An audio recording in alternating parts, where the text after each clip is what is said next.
Goeienaand dames en here. Nou ja, ons maak nou weer musiek en vanaand gaan ek aan u voorstel die Franse komponis Maurice Ravel. Nou Maurice Ravel word gereken as een van Frankryk se mees geniale komponiste en weliswaar as die nommer 1 komponis in die eerste helfte van die vorige eeu, sê hulle. Baie mense het hom so gereken, maar hy het 'n fantastiese nalatenskap in komposisies. In elk geval, een ander oor Ravel, gebore in 1875 en hy is oorlede in 1937. En nou Ravel se ouers was gekultiveerde mense, baie lief vir musiek, hoewel sy moeder eintlik byna ongeletterd was. Sy het bitter min skoolopleiding gehad. Sy pa was 'n Fransman en hy het groot geword, is gebore daar naby Biarritz, net dus kan die Spaanse grens. En Ravel se moeder was 'n Baskiese dame wat oor kan die grens in Spanje gebore is. En in elk geval ook haar vroeër jong lewe deurgebring het in Madrid. So, ja, hy het Spaanse bloed. Nou, later van tyd het Ravel se ouers het op Parys toegetrek. Sy pa was 'n ingenieur en sy ma was nou maar 'n huisvrou en so kyk dat die twee seuns versorg is. Maurice was die ouer enetjie en dan was daar 'n ander boetie wat later ook ingenieur geword het, soos die pa.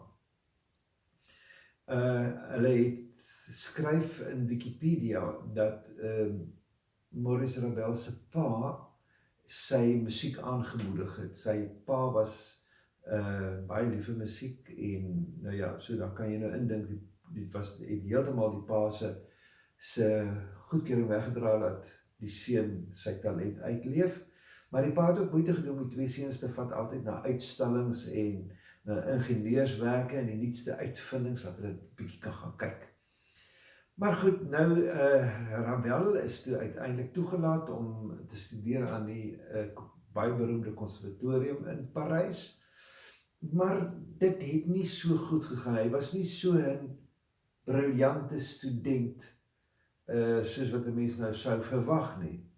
Maar dit het ook maar te doen met 'n groot vooroordeel van sekere dosente, onder andere die direkteur van die konservatorium, wat nie gehou het van die styl waarin Ravel wou komponeer nie. Nou moet jy onthou, die direkteur was Dubois, en Dubois was 'n man wat in die tradisionele style gekomponeer het, en dit is wat hy verwag het, so moet dit gebeur. As sy studente uitstap by hierdie konservatorium, dan moet hulle binne die tradisionele wyse, wil ek amper sê, hulle merk gaan maak, musikaal gesproke. Ravel het 'n ander idee gehad oor musiek. Ravel was 'n jong man, hy het ander vaarwaters betree, en ja, uiteindelik is hy 2 keer gevra om die konservatorium te verlaat, en dan hulle hom elke keer nou maar weer op 'n stadium toegelaat om dan nou te kom studeer, maar dan nou net onder sekere voorwaardes. Hy het wel in sy komposisiedosent Gabriel Fauré 'n groot ondersteuner gehad. En maar uiteindelik is Ravel die wye wêreld in en wonderlike komposisies gekomponeer.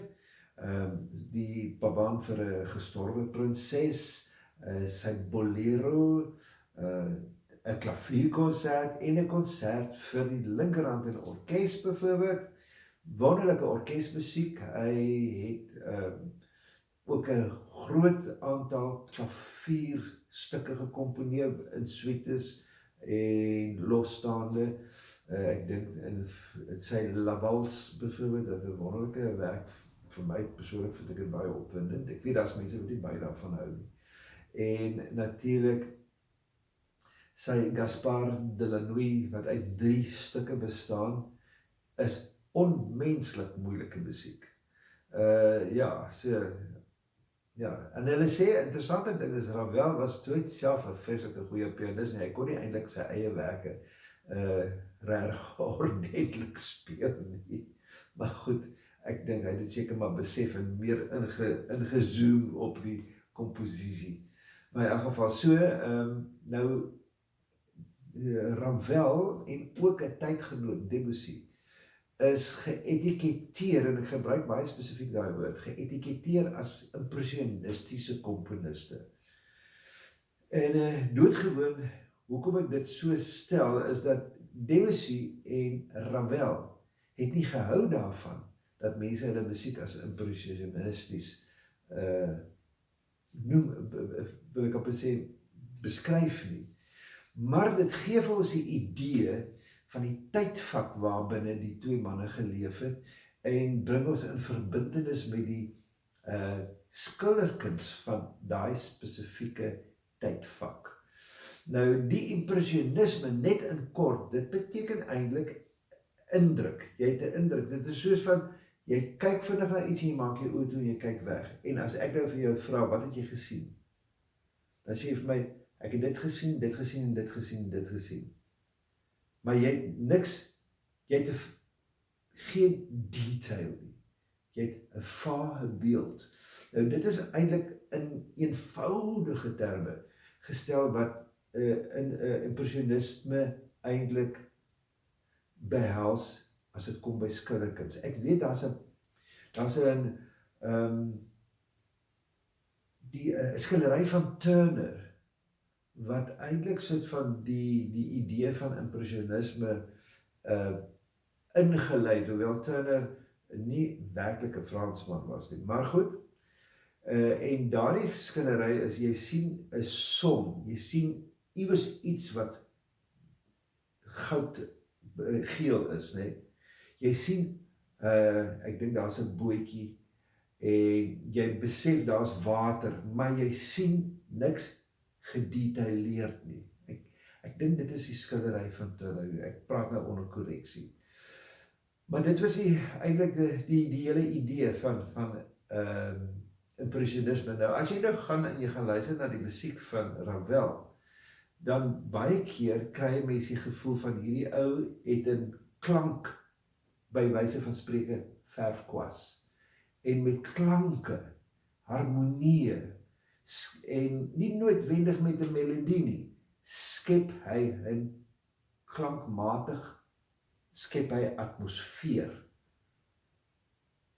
En dit is nou die beste wat ek nou vir u kan impressionistiese musiek kan beskryf.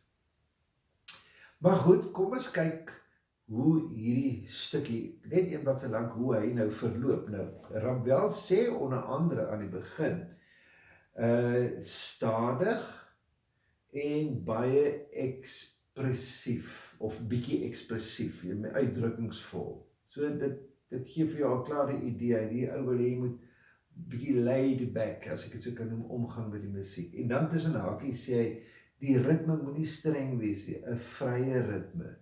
So, kom ons kyk of ek nou hierdie prelude aan Mademoiselle Jeanne Leleu, of ek nou die atmosfeer geskep kry. En luister aan die vreemde harmonie, vreemd waarskynlik vir u, maar ek is al gewoond daaraan. Maar ja, dit is iets anders.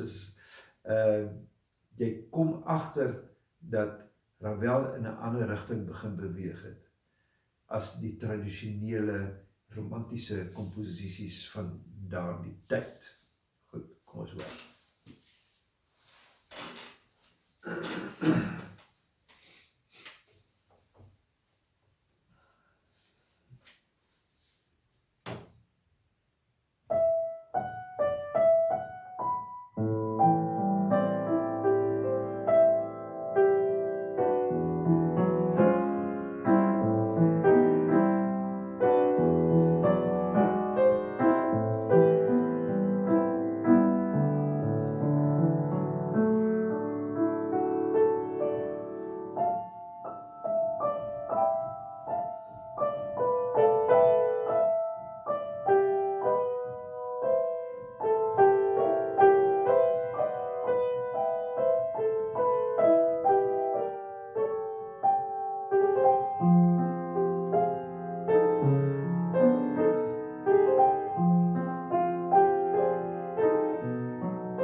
Ja, daar het jy dit.